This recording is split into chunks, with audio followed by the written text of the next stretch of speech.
नमस्कार दोस्तों, मैं Parasnath life high study IAS में आपका स्वागत है। आज हम लोग राजा महेंद्र प्रताप सिंह राज्य विश्वविद्यालय अलीगढ़ के बीएड सेकेंड ईयर एग्जाम 2023 जो 2 मई 2023 को BD 202 अर्थात अधिगम के लिए आकलन या असेसमेंट फॉर लर्निंग का एग्जाम हुआ था, उसका आंसर की देखेंगे। यह पेपर 80 अंक का था, 75 प्रश्न दिया गया था, 50 प्रश्न हल करना था आप लोगों को, अर्थात एक प्रश्न 80/50 बराबर कितना हो जाएगा? 1.6 अंक का था। ठीक है, तो एक प्रश्न कितने अंक का था? 1.6 अंक का था। इस पेपर में पास होने के लिए 40% अंक अर्थात 32 अंक या फिर 40% प्रश्न अर्थात 20 प्रश्न सही करना होगा। कुल मिलाकर इस पेपर में पास होने के लिए 32 अंक या 20 प्रश्न सही करना होगा। बुकलेट सीरीज अपनी ध्यान रखना ए है, अपनी बुकलेट सीरीज ए है। तो जिन लोगों की बुकलेट सीरीज ए नहीं है, प्रश्न आगे पीछे होगा, आप लोग मिला लीजिएगा। ओमार आंसर सीट नंबर यहाँ पर आप लोग जरूर लिखा करें, हालांकि सेम रहता है, कभी कभी चेंज हो जाता है। ठीक है, तो आप लोग ध्यान दीजिएगा, कोशिश किया गया है कि सभी प्रश्न सही हों। एक दो प्रश्न ऐसे हैं जिनका आंसर आप क्लियर बता नहीं सकते हो कि क्या होगा, यूनिवर्सिटी पर निर्भर करेगा, तो आप लोग परेशान मत होना। ऐसे एक दो प्रश्न हैं।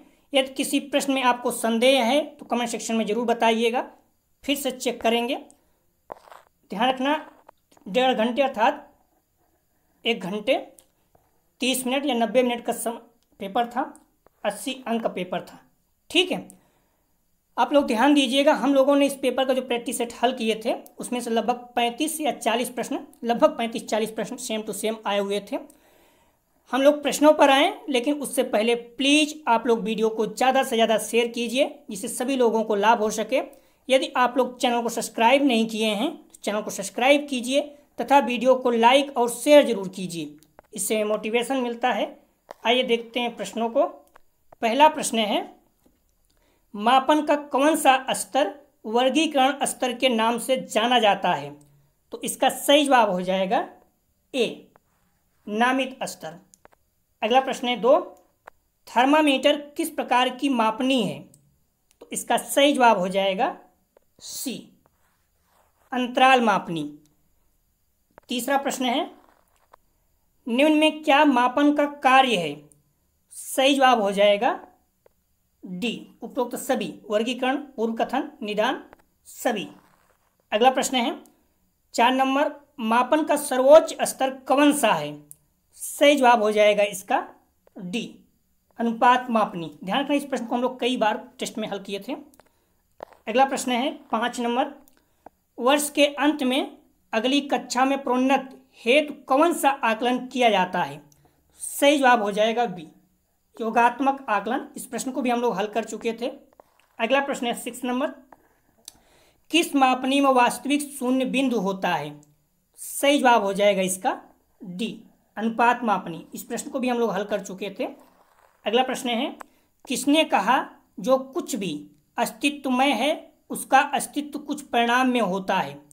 सही जवाब हो जाएगा 7 का ए, थार्डाइक। आप सर्च करेंगे गूगल में, सेम टू सेम आपको मिल जाएगा।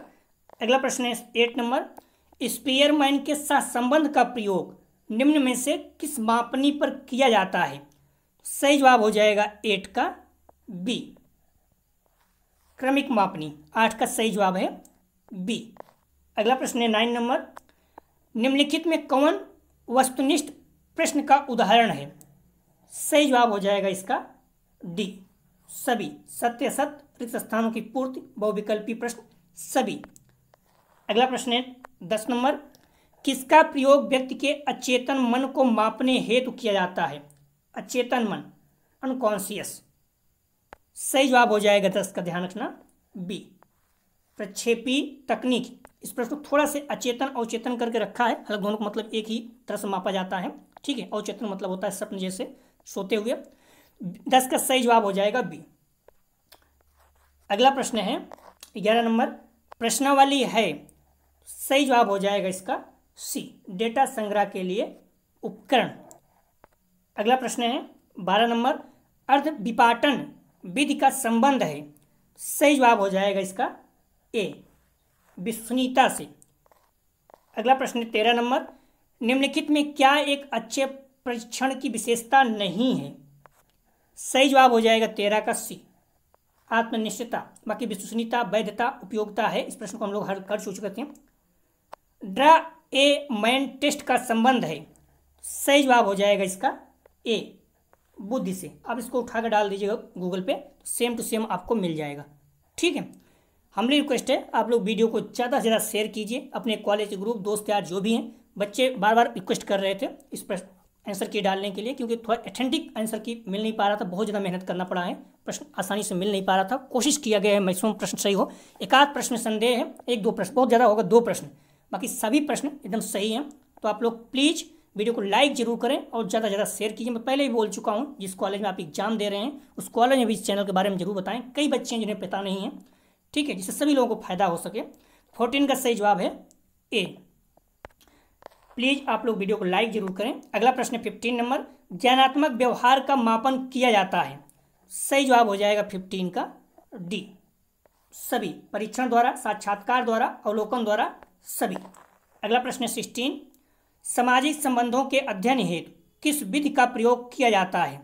सही जवाब हो जाएगा डी, समाजमितीय तकनीकी।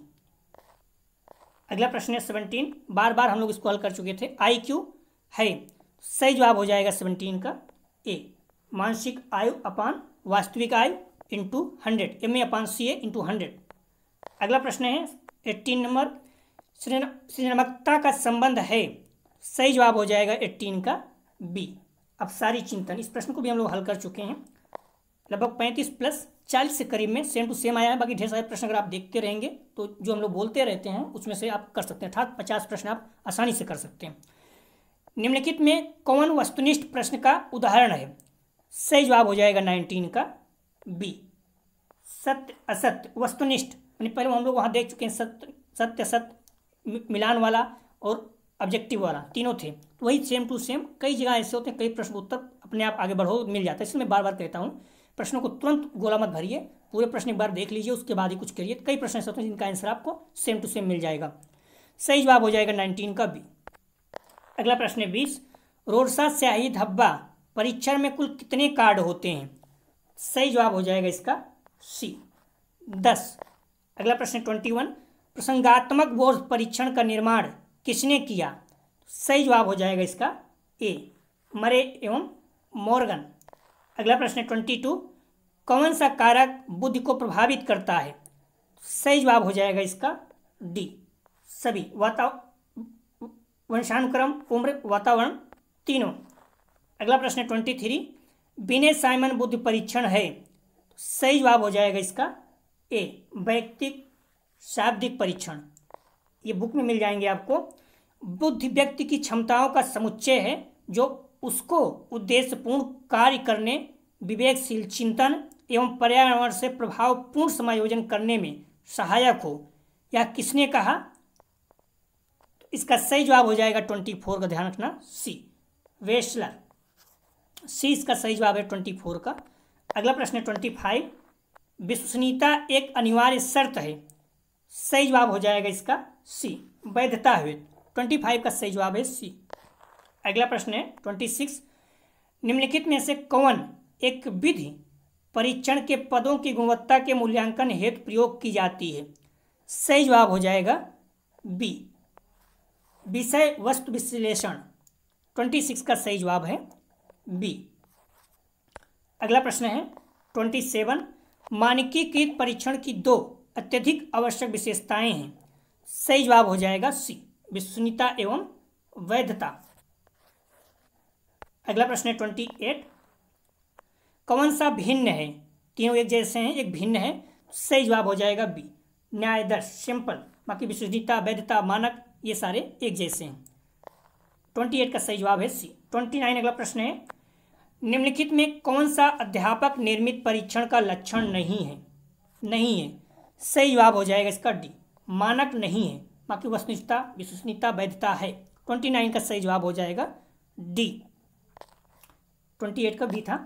अगला प्रश्न है 30, किसी परीक्षण का स्वसंबंध कहलाता है, सही जवाब हो जाएगा इसका सी विश्वसनीयता गुणांक।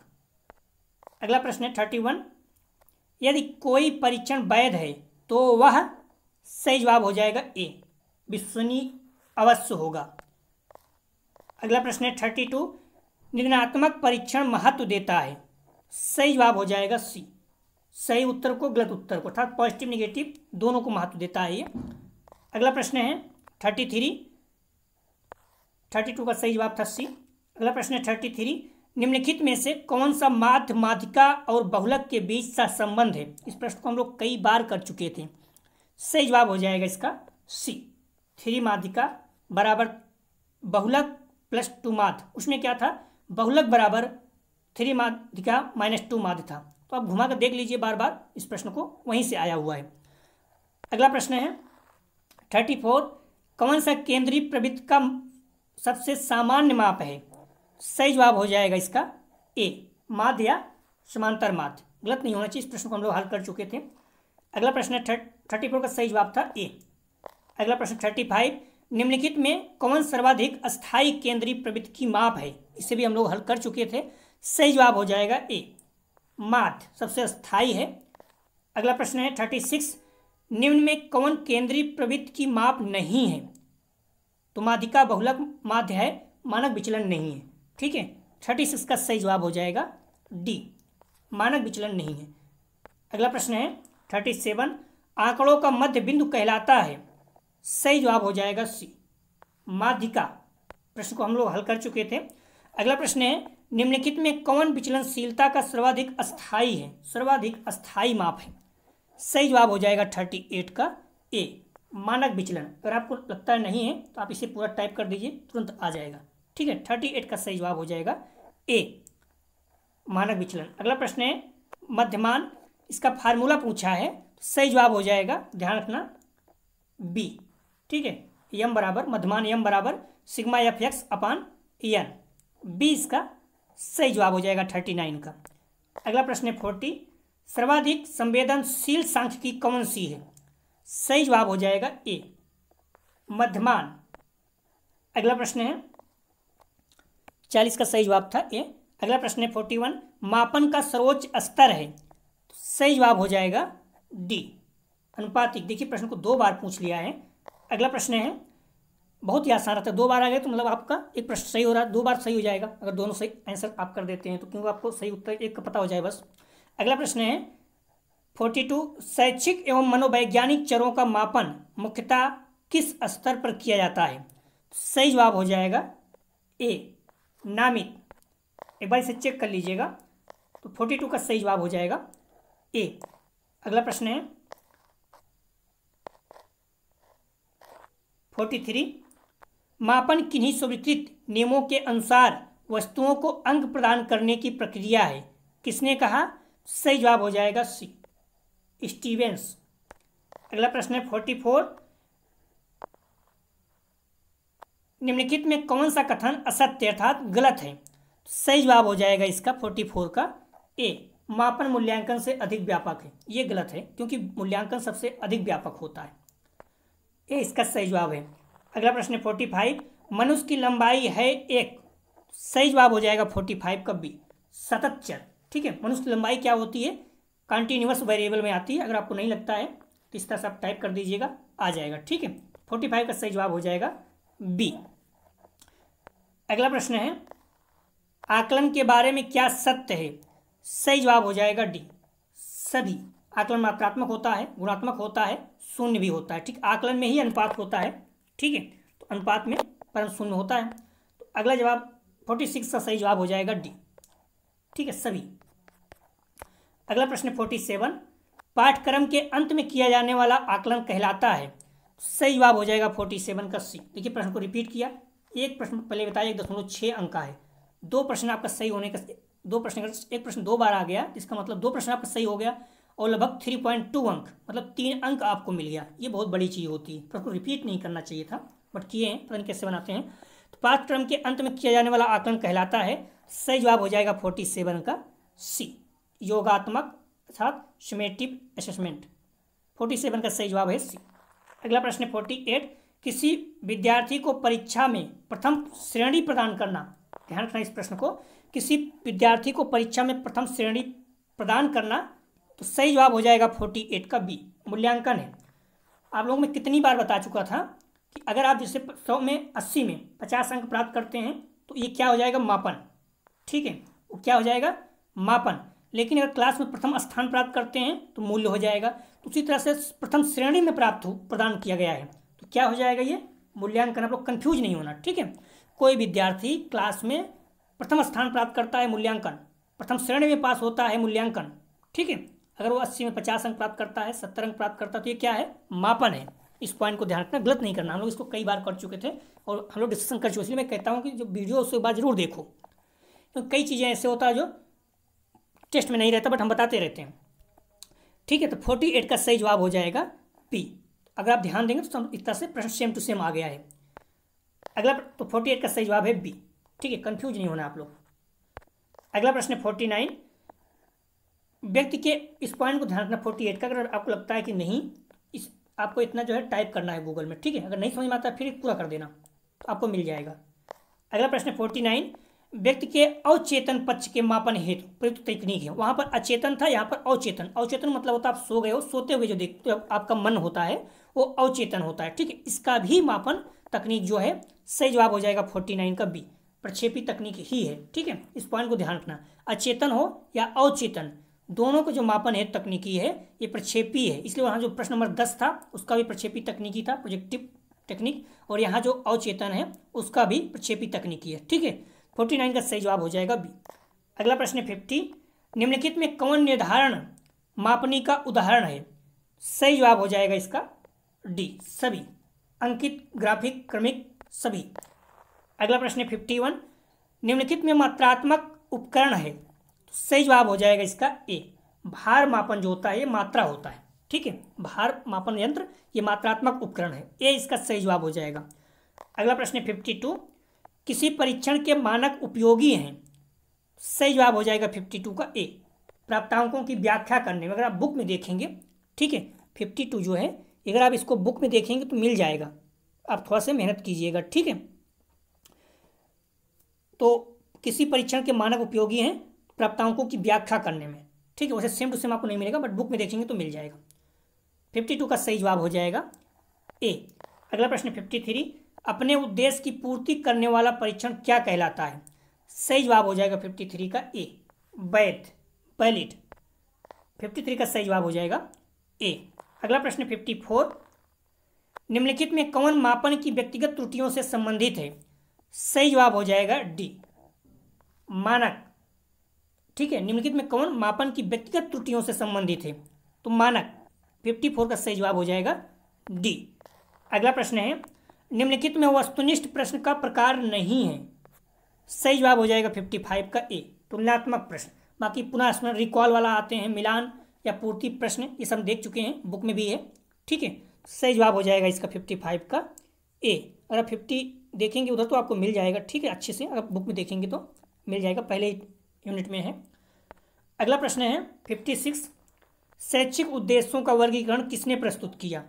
सही जवाब हो जाएगा, इस प्रश्न को हम लोग कई बार कर चुके थे, सी, ब्लूम था।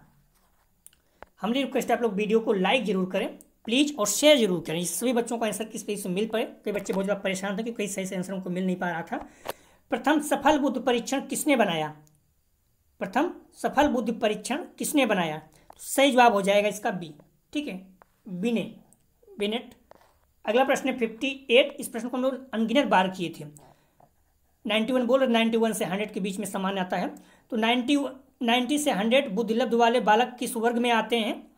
सही जवाब हो जाएगा 58 का सी, सामान्य में आ जाते हैं। ठीक है, 91 से हालांकि 110 माना जाता है, लेकिन 90 से अगर शुरू हो जाता है तो 100 के बीच में कौन आएगा, सामान्य नहीं आएगा। अगर 90 से 110 के बीच में सामान्य आते हैं तो जाहिर सी बात है अगर 95 है तो भी सामान्य में आएगा। तो उसने क्या किया, थोड़ा सा प्रश्न को घुमाया। ठीक है, तो 90 से 100 के बीच में आने वाले बालक को किस वर्ग में आते हैं, तो सामान्य। ठीक, प्रतिभाशाली 140 प्रश्न हो जाते, 140 प्लस अगर हैं तो प्रतिभाशाली में आ जाएंगे। ठीक है, 58 का सही जवाब हो जाएगा सी। अगला प्रश्न है जलोटा बुद्धि परीक्षण है एक। सही जवाब हो जाएगा 59 का ए, शाब्दिक। तो जलोटा बुद्धि परीक्षण है, इसका सही जवाब हो जाएगा ए, शाब्दिक। अगला प्रश्न है 16 व्यक्ति अर्थात 16 व्यक्ति कारक प्रश्नावली का निर्माण किसने किया? सही जवाब हो जाएगा बी, कैटल ने। आप कुछ मत करना, चाहे इसको या फिर इसे टाइप कर देना, सेम टू सेम आ जाएगा। ठीक है, 60 का सही जवाब हो जाएगा बी, कैटल ने। अगला प्रश्न है 61, प्रासंगिक अंतर्बोध परीक्षण में कुल कितने कार्ड होते हैं? सही जवाब हो जाएगा सी, 31 का, 31। ठीक है, 61 का सही जवाब है सी, 31। अगला प्रश्न है 62, निम्नलिखित में से कौन सा सृजनात्मकता का एक महत्वपूर्ण कारक नहीं है? सही जवाब हो जाएगा 62 का बी, अभी सारी चिंतन नहीं है, आप बुक में देखेंगे मिल जाएगा। मौलिकता, प्रवाह, विस्तार, ये विस्तारण सारे हैं तीनों, लेकिन अब सारी चिंतन नहीं है। 62 का सही जवाब हो जाएगा बी। अगला प्रश्न है 63, सृजनात्मकता के मापन में कौन संबंधित नहीं है? सृजनात्मकता के मापन से कौन संबंधित नहीं है? सही जवाब हो जाएगा 63 का डी, थर्स्टन नहीं है। ठीक है, अगर आप देखेंगे बुक में मिल जाएगा। टॉरेंस, पासी, मेहदी, बाकर मेहदी तीनों हैं। अगला प्रश्न 64, निरीक्षण लोगों के बुद्धि मापने के लिए कौन से परीक्षण प्रयुक्त किए जाते हैं? तो निरीक्षण की बात कर रहा है, आप देखेंगे तो प्रथम विश्व, द्वितीय विश्व दिया हुआ है। ठीक है, तो निरीक्षण लोगों के बुद्धि मापने के लिए कौन से परीक्षण प्रयुक्त किए जाते हैं? सही जवाब हो जाएगा इसका बी, अशाब्दिक। ठीक है, साफ साफ बुक में दिया हुआ है। अगला प्रश्न है 65, उपलब्धि परीक्षण निर्माण के कौन से चरण में ब्लूप्रिंट बनाया जाता है? ध्यान रखना, थोड़ा सा कंफ्यूजिंग है, लेकिन इसका सही जवाब हो जाएगा, अगर मेरे अनुसार मानोगे तो सी मान लूंगा। ठीक है, प्रश्नों का चयन, और आप बी किए हो तो ये भी सही हो सकता है। ठीक है, उपलब्धि परीक्षण निर्माण के कौन से चरण में ब्लूप्रिंट बनाया जाता है?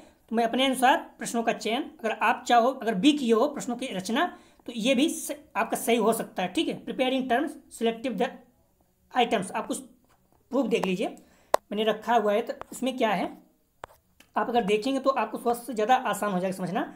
उपलब्धि परीक्षण निर्माण के चरण में क्या है? पहला क्या है? स्वरूप योजना अर्थात नीतिगत निर्णय। दूसरा क्या है? शैक्षिक उद्देश्यों को लिखना। तीसरा क्या है? प्रश्न निर्माण, प्रश्न निर्माण करना, उसके बाद कार्य योजना अर्थात ब्लूप्रिंट निर्माण आता है। ठीक है, तो स्वरूप योजना, शैक्षिक उद्देश्यों को लिखना, प्रश्न निर्माण, उसके बाद कार्य योजना या फिर ब्लूप्रिंट निर्माण आता है। फिर उसके बाद क्या करता है? ब्लूप्रिंट पर आधारित प्रश्न का निर्माण किया जाता है।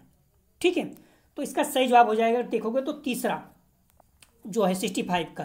कुछ और पॉइंट आप देख लीजिएगा, उसके बाद जो है फिर समाकलन आकलन योजना तैयार किया जाता है, तो इस पॉइंट को भी आप लोग देख लीजिए। प्रश्न पत्र निर्माण शैली में कुछ परिवर्तन करना पड़ता है, सुनिए क्या होता है? पहले नमूने की तैयारी, ठीक है, फिर नील पत्र, यहाँ बोल रहा है ब्लू प्रिंट। ठीक है, ये पहले बोल रहा है प्रिपरेशन, आप ये डिजाइन तैयार कर लो, उसके बाद ब्लू प्रिंट निकाल लो। ठीक है, फिर प्रश्न निर्माण, फिर प्रश्न का संपादन करना, उसके बाद अंक तालिका और प्रश्न प्रणाली तैयार करना। ठीक है, ये सारी चीज़ें प्रश्न के क्रम को विश्लेषण करना। और एक पॉइंट है, आप ब्लू प्रिंट में देखोगे तो इसमें साफ शब्दों में बोला है परीक्षण निर्माण के इस चरण में योजना बनाई जाती है। परीक्षण के निर्माण विषय वस्तु, शिक्षण उद्देश्य, प्रश्नों के प्रकार, प्रश्नों की संख्या, समयावधि, अंकन परीक्षण तैयार किए जाते हैं। अब यहाँ से आप लोग देखिएगा, परीक्षण की विषय वस्तु, शिक्षण उद्देश्य, प्रश्नों के प्रकार, प्रश्नों की संख्या निश्चित करना, उसके बाद ब्लूप्रिंट। ठीक है, क्या बोल रहा है ये? पहले विषय वस्तु, फिर शिक्षण के उद्देश्य, उसके बाद प्रश्नों के प्रकार, कैसे प्रश्न बनाना है, फिर प्रश्नों की संख्या निश्चित करना है, उसके बाद ब्लूप्रिंट तैयार करना। ब्लूप्रिंट मतलब क्या होता है? खाका एक तरह से, ठीक है, तैयार किया जाता है। तो इस बेस पे अगर आप देखोगे तो सी ही सही है। ठीक है, बाकी आप जो है अपने अनुसार देख लीजिएगा, अगर आपको लगता है बी सही है तो बी भी हो सकता है, बट जहाँ तक मैं समझ पा रहा हूँ सी ज़्यादा बेस्ट है। ठीक है, बाकी बार आप लोग सर्च मुझे मिल नहीं पा रहा था, अगर आप कुछ और किए हैं तो हो सकता है वो भी सही है, बट मेरे अनुसार सी सही है। ठीक है, उपलब्धि परीक्षण निर्माण के कौन से चरण में ब्लूप्रिंट बनाया जाता है? तो इसका सही जवाब हो जाएगा सी, क्योंकि प्रश्नों की रचना वगैरह करने के बाद ब्लूप्रिंट बनाएंगे। ठीक है, तो फिर प्रश्नों को चयन करने लगेंगे, सिलेक्शन करने लगेंगे, क्योंकि ब्लूप्रिंट मतलब होता है खाका तैयार करना। तो ऐसा नहीं कुछ भी बना दोगे, प्रश्नों को चयन कर लो, ठीक है, रचना कर लो, तैयार कर लो, उसको प्रश्नों का चयन कर लो। तो जब चयन करोगे तो इस बेस पर बनाया जाएगा ब्लूप्रिंट, उसके बाद जो है फिर प्रश्नों का अंतिम रूप दिया जाता है। ठीक है, तो उपलब्धि परीक्षण निर्माण के कौन से चरण में ब्लूप्रिंट बनाया जाता है? तो सही जवाब हो जाएगा सी, प्रश्नों का चयन। मैं एक शब्द कह रहा हूँ, अगर आप बी किए तो भी सही हो सकता है, ए भी आपका सही हो जाए, डी भी हो जाए, लेकिन जहाँ तक मुझे संभावना जो दिख रहा है बी और सी में ही कोई एक सही होगा। ठीक है, तो मैं सी के साथ जा रहा हूँ, अगर आपको बी किए तो आपका भी सही हो सकता है। बाकी आप एक बार चेक कर लीजिएगा, कहीं अगर आपको मिलता है तो कमेंट जरूर कीजिएगा 65 का आंसर क्या होगा। ठीक है, अगला प्रश्न है 66, निबंधात्मक परीक्षण की विशेषता नहीं है। सही जवाब हो जाएगा 66 का बी, वस्तुनिष्ठता ये नहीं है, बाकी आत्मनिष्ठुलेख भाषा का उपयोग है। अगला प्रश्न है 67, निर्णयात्मक परीक्षण का उद्देश्य होता है, सही जवाब हो जाएगा 67 का बी, कमजोरी को जानना। डायग्नोस्टिक मतलब क्या होता है, आपकी समस्या को जानना। अगला प्रश्न है 68, किसी प्रश्न का आदर्श कठिनाई स्तर कितना होना चाहिए, सही जवाब हो जाएगा 68 का बी, 50%। आदर्श शब्द हटा दीजिए, उसे तो हम लोग प्रैक्टिस हल किए थे लेकिन वो आदर्श नहीं था, ठीक है। तो आदर्श स्तर कितना होता है, 50 ही होता है। आप बुक में देख लीजिए, कोई गूगल सर्च करेंगे तो आपको लगभग इतना ही मिल रहा है, ठीक है। 68 का सही जवाब हो जाएगा बी। अगला प्रश्न है, हालांकि 40 भी मिल रहा है बट 50 जो है सही है, ठीक है। उसमें बोलता है 40-50 से कम, तो इस तरह से आप 40 भी हो सकता है, बट अपने अनुसार जो है सही जवाब इसका बी हो जाएगा, ठीक है, 50, क्योंकि मैक्सिमम चीज़ें यहाँ जगह मिल रहा है। यूनिवर्सिटी पर निर्भर करके क्या मानता है। तो अगला प्रश्न है 69, पद विश्लेषण के अंतर्गत किया जाता है, सही जवाब हो जाएगा 69 का, ध्यान रखना 69 का सही जवाब हो जाएगा डी। उपरोक्त तो सभी प्रश्नों को स्वीकार करना, प्रश्नों को अस्वीकार करना, प्रश्नों का संसाधन। विश्लेषण का मतलब ही होता है पॉजिटिव निगेटिव दोनों, ठीक है। तो विश्लेषण का मतलब होता है प्रश्नों को स्वीकार करना, प्रश्नों को अस्वीकार करना, प्रश्नों का संशोधन करना, कुछ भी हो सकता है, मतलब सभी हो जाएगा, ठीक है, सभी, उपरोक्त सभी। अगला प्रश्न है 70, किसी परीक्षण में प्रश्नों की संख्या बढ़ाए जाने पर, अगर आप देखोगे तो किसी परीक्षण में प्रश्नों की संख्या बढ़ाई जाएगी तो क्या हो जाएगा, सही जवाब हो जाएगा ए, विश्वसनीयता बढ़ती है। आप किसी परीक्षण में कोई टेस्ट ले रहे हैं, उसमें 10 प्रश्न रखे हैं तो नॉर्मली है, एक प्रश्न रखेंगे ज़्यादा विश्वसनीय रहेगा नहीं। अगर आप 100 प्रश्न रखेंगे तो उसमें क्या होगा, विश्वसनीयता बढ़ जाती है, ठीक है। अब अगर गूगल में देखेंगे तो ये मिल जाएगा, ठीक है। आप कुछ मत करना, आप इतना ही सर्च कर देना तब भी आ जाएगा, ठीक है, गूगल में। तो किसी परीक्षण में प्रश्नों की संख्या बढ़ाए जाने पर क्या होता है, तो विश्वसनीयता बढ़ती है। 70 का सही जवाब हो जाएगा, ध्यान रखना ए, कंफ्यूज नहीं होना, ठीक है, इसका ए सही जवाब है। अगला प्रश्न है 71, इसको सेम टू सेम उठा दिया अपने टेस्ट से। CGPA का तात्पर्य अर्थात CGPA का फुल फॉर्म, सही जवाब हो जाएगा B, cumulative grade point average. अगला प्रश्न 72, परंपरागत परीक्षा प्रणाली का प्रमुख दोष है, परंपरागत परीक्षा प्रणाली का प्रमुख दोष है, सही जवाब हो जाएगा इसका डी। एक बार आप लोग इसको चेक कर लीजिए, मैं 100% क्लियर नहीं हूँ बट डी इसका सही जवाब है, ठीक है। अगला प्रश्न है 73, कौन सा केंद्रवर्ती मान सर्वाधिक संवेदनशील एवं विश्वसनीय होता है, सही जवाब हो जाएगा 73 का ए, मध्यमान। हमारी रिक्वेस्ट है आप लोग वीडियो को ज़्यादा से ज़्यादा शेयर कीजिए और वीडियो को लाइक जरूर कीजिए प्लीज़। सारे बच्चों को अपने कॉलेज में जो भी आपके हैं उन्हें भेजिए, जिससे सभी बच्चों का आंसर मालूम हो सके। अगला प्रश्न है 74, यदि किसी समूह के लिए मध्यमान 57 तथा बहुलक 60 है तो उस समूह का मध्यांक अर्थात माध्यिका पूछा है होगा। इस प्रश्न को हम लोग कई बार सॉल्व कर चुके थे, तो ध्यान रखना बहुलक बराबर क्या होता है, बहुलक बराबर क्या होता है, 3 माध्यिका या ई मान लीजिए -2 माध्य, ठीक है, यम मान लीजिए। तो बहुलक बराबर क्या होता है, 3 माध्यिका -2 माध्य, ठीक है। आप इसी में सारा मान रख दीजिए, बहुलक बराबर 60 दिया हुआ है और मध्यमान बराबर 57 दिया हुआ है, तो क्या हो जाएगा, बहुलक बराबर 60 हो जाएगा। 60 बराबर कितना हो जाएगा, 3 माध्यिका -2 माध्य, 2 × 57 कर दीजिए, ठीक है, ये 60 रहने दीजिए, बराबर 3 माध्यिका एम ई कर दीजिए, -57 × 2 करोगे कितना हो जाएगा, 174 हो जाएगा, 174 कर दीजिए, ठीक है। 174 को इधर ले आ दीजिए, तो क्या हो जाएगा 60 + 174, ठीक है, यही तो होगा ना, कितना हो जाएगा, हाँ ठीक है, कितना हो जाएगा, अगर 57 है 57 को 2 से गुणा 7 दूनी 14 हो जाएगा, 1 5 दूनी 10 1 11 नहीं, 114 नहीं, कितना हो जाएगा 114 होगा, ठीक, 74 नहीं, कितना हो जाएगा यहाँ पर आप फिर से देख लीजिएगा। बहुलक बराबर क्या होता है, 3 माध्यिका -2 माध्य, 2 समांतर माध्य, ठीक है। तो क्या हो जाएगा, बहुलक बराबर 60 दिया है, 3 माध्यिका कर दीजिए, -2 × 57 कर दीजिए, ठीक है। तो ये 60 ही रहने दीजिए, यहाँ बराबर 3 ME कर दीजिए, माइनस कितना हो जाएगा, 57 में 2 से गुणा कर दीजिए, 57 में 2 से गुणा करें कितना हो जाएगा, 2 7 4 हो जाएगा, 2 5 10 1 11 हो जाएगा, ठीक है, 114 -114 इसे इस तरफ लाएंगे तो क्या हो जाएगा, 60 + 114 बराबर 3 माध्यिका, इसे जोड़ देंगे कितना हो जाएगा, ये 4 हो जाएगा, 6 1 7 हो गया, 1 हो गया, ठीक है, 174 टोटल आ जाएगा, ठीक है। तो 174 टोटल हो जाएगा, तो 3 ME बराबर क्या हो जाएगा, 174। अब एम ई बराबर क्या हो जाएगा, 174/3। अब हल करेंगे तो आ जाएगा, ठीक है। 174/3 बराबर कितना हो जाएगा, 3×5 = 15, 3×8 = 24, 58 हो जाएगा, ठीक है। 20 का सही जवाब हो जाएगा, 74 का सही जवाब हो जाएगा बी। इस तरह से आप लोग ध्यान रखना, ठीक है। 74 का सही जवाब हो जाएगा बी। और जो अगला प्रश्न है इसे आप लोग ध्यान रखना, कई लोग गलत कर देते हैं। इसका पहली बात तो हम फार्मूला सहित हल करेंगे, ठीक है। आप देख लीजिएगा, अगर आपको लगता है गलत है तो आप खुद ही सॉल्व कर लीजिएगा। यहाँ पर दिया क्या है, मानक विचलन पूछा हुआ है, ठीक है। मानक विचलन पूछा हुआ है, प्राप्तांक दिया है और आवृत्ति दिया है, ठीक है। इसे हम लोग देख लीजिएगा, एक बार हम लोग हल करके, थोड़ा किस तरह से भी आपको समझ में नहीं आएगा तो देखेंगे तो अच्छा रहेगा, ठीक है। मानक विचलन बराबर क्या होता है, मानक विचलन सिग्मा से डिनोट करते हैं। मानक विचलन बराबर क्या होता है, √σf into x minus x bar, या मीन्स बोलते हैं, इंटू 100 कर देते हैं, अपान n करते हैं, ठीक है। तो मानक विचलन बराबर क्या होता है, √ पूरे कर दीजिए, ठीक है, σf एक्स माइनस बार अपान n कर देते हैं, ठीक है। और इन दोनों को पूरा जो है स्क्वायर है, ठीक है, आप देख सकते हैं। तो यहाँ पर क्या है, एक्स माइनस एक्स बार का होल स्क्वायर है, अपान n है, ठीक है। और एक्स बार बराबर क्या होता है, σf(x) अपान n, एक्स बार बराबर इस फार्मूला है। तो अब आप निकाल लीजिएगा, यहाँ पर क्या है, एक्स दिया हुआ है, एक्स क्या दिया हुआ है, आप देख लीजिए, एक्स क्या दिया हुआ है, 3, 4, 5, 7, 8, 10। और एफ क्या दिया हुआ है, 1, 2, 5, 4, 2, 1। आप देख सकते हैं यहाँ पर दिया गया, जो मैं बोल रहा हूँ अभी उसमें अपने मन से कुछ नहीं बोल रहा हूँ, ठीक है। तो यहाँ पर आप देखिए सब कुछ दिया गया है, ठीक है।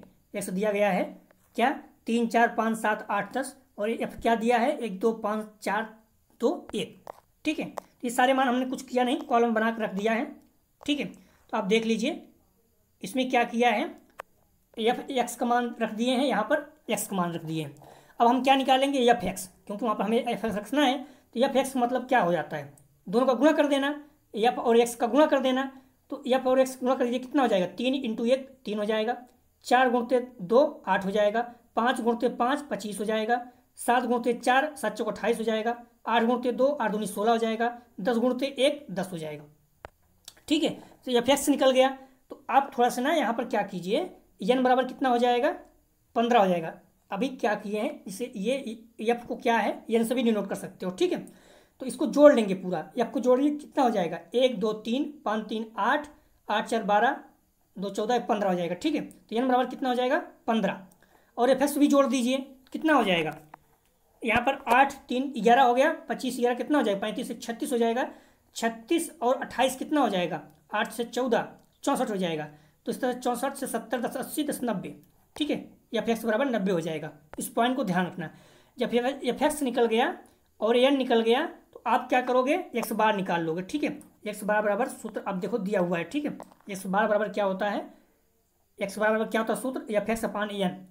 एक्स बार बराबर हम लोग निकाले, एफ एक्स बराबर कितना हो जाएगा, सिग्मा एफ एक्स अपान एन, एक्स बार बराबर होता है, ठीक है, फार्मूला है। और एफ एक्स बराबर कितना दिया हुआ है, इसका सिग्मा मतलब तो जोड़, सम। तो एफ एक्स बराबर कितना निकाले थे हम लोग, 90। और एन बराबर कितना है, 15। अगर 90/15 करेंगे तो 6 आ जाएगा, ठीक है। तो एक्स बार बराबर कितना हो जाएगा, 6। इस पॉइंट को आप लोग ध्यान रखना, ठीक है। एफ एक्स बराबर हम लोग जोड़ दिए थे, पूरा कितना हो गया था, 90 आ गया था, देख लीजिए। और उस तरह से एफ जोड़ दिया था तो 15 आ गया था, ठीक है। हम लोग निकाल लिए एक्स बार। अब जब एक्स बार निकल गया तो हमें करना क्या है, एक्स माइनस एक्स बार कर दीजिए। और एक्स बार का मान कितना है, 6। एक्स का मान कितना है, 3। तो 3 में 6 घटाएंगे कितना हो जाएगा, -3। 4 में 6 घटाएंगे तो कितना हो जाएगा, -2। क्योंकि देखिए एक्स माइनस एक्स बार किए हैं और एक्स बार का मान कितना है, 6। एक्स यहाँ पर एक्स मान जितना दिया है इसमें एक्स 6 से घटा, सभी में 6 घटा देंगे। तो 3 में जब 6 घटाएंगे तो -3 आएगा, 4 में 6 घटाएंगे तो -2 आएगा, 5 में 6 घटाएंगे तो -1 आएगा, 7 में जब 6 घटाएंगे तो 1 आएगा, 8 में 6 घटाएंगे 2 आएगा, 10 में 6 घटाएंगे 4 आ जाएगा। क्लियर हो गया। तो एक्स माइनस एक्स बार बराबर कितना हो जाएगा, ये मान हो गया। अब क्या करना है, एक्स माइनस एक्स बार का वर्ग करना है, ठीक है, कुछ करना नहीं है। एक्स मान रखे, एफ मान रखे, एफ एक्स निकालना है, दोनों को गुणा कर दिए, एक्स माइनस एक्स बार निकाल लिए, उसके बाद एक्स माइनस एक्स बार किए तो ये आ गया। अभी क्या करना है, एक्स माइनस एक्स बार का वर्ग करना है, ठीक है। तो जो आया हुआ है सबको वर्ग कर देना है। तो 3 को वर्ग करेंगे कितना हो जाएगा, 3 3 का 9, क्योंकि 3 गुणते 3 करेंगे माइनस माइनस प्लस हो जाता है। 2 गुणते 2 करेंगे 4 हो जाएगा, एक कवर करेंगे 1 हो जाएगा, एक कवर करेंगे 1 हो जाएगा, 2 कवर करेंगे 4 हो जाएगा, 4 कवर करेंगे 16 हो जाएगा। क्लियर हो गया। एक्स माइनस एक्स स्क्वायर कितना हो गया, ये मान आ गया। अब क्या करना है, f into x minus x bar, मतलब एफ गुणते, यहाँ से गुणक निशान लगा सकते हैं, तो क्या हो जाएगा, f into x minus x bar square. तो यहाँ पर एफ कितना है, ये है, और x minus x bar square कितना है, ये वाला मान है। तो इसको इससे गुणा कर देना है, ठीक है, तो ये आ जाएगा। तो यहाँ पर एक्स कितना दिया है, एफ कितना दिया है, 1 दिया है। एक्स माइनस एक्स स्क्वायर कितना दिया है, 9। 9 गुणते 1 करेंगे 9 हो जाएगा, 2 गुणते 4 करेंगे 8 हो जाएगा, 5 गुणते 1 करेंगे 5 हो जाएगा, 4 गुणते 1 करेंगे 4 हो जाएगा, 2 गुणते 4 करेंगे 8 हो जाएगा, 1 गुणते 16 करेंगे 16 हो जाएगा।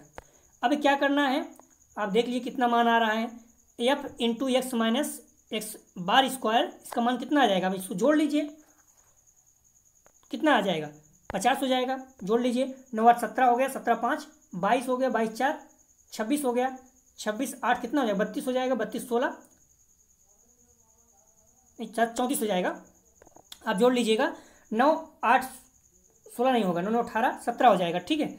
17 5 22 हो गया, 22 और 4 कितना हो जाएगा, आप देख लीजिएगा, 22 4 आप देखेंगे कितना हो जाएगा, 9 8 17 हो गया, 17 5 22 22 4 26, ठीक है, और 26 8 कितना हो जाएगा, हाँ 34 हो जाएगा, ठीक है। 34 और 16 जोड़ देंगे 50 हो जाएगा, ठीक है, क्लियर हो गया।